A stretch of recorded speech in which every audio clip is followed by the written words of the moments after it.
দীর্ঘ ১৪ বছর পর ইন্ডিয়ায় আসছেন আর্জেন্টাইন সুপারস্টার লিওনেল মেসি। আসছে ১৩ ডিসেম্বর কলকাতা থেকে শুরু হবে তার এই সফর।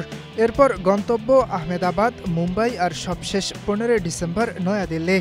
শেষ দিনে দেশটির প্রধানমন্ত্রী নরেন্দ্র মোদির সঙ্গে দেখা হতে পারে এই ফুটবল জাদুকরের।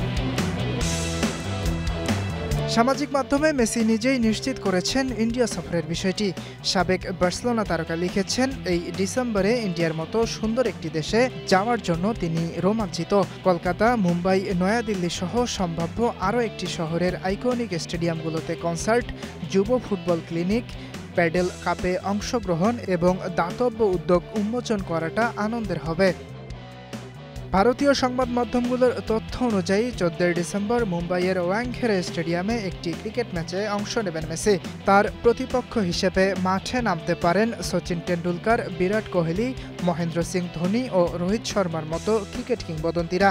এছাড়াও কলকাতার ইডেন গার্ডেন্সে পশ্চিমবঙ্গের মুখ্যমন্ত্রী মমতা বন্দ্যোপাধ্যায় সংবর্ধনা জানাবেন এই আর্জেন্টাইনকে।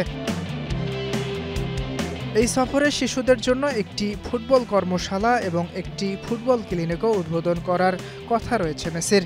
এই বিশ্বকাপজয়ী তারকার সম্মানে কলকাতায় গোট কাপ নামে একটি ফুটবল টুর্নামেন্টও আয়োজন করা হবে।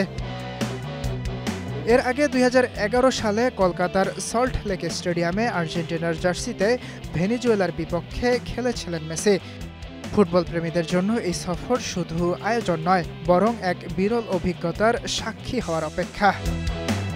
ইয়াসির আরাফাত সবুজ, স্টার নিউজ।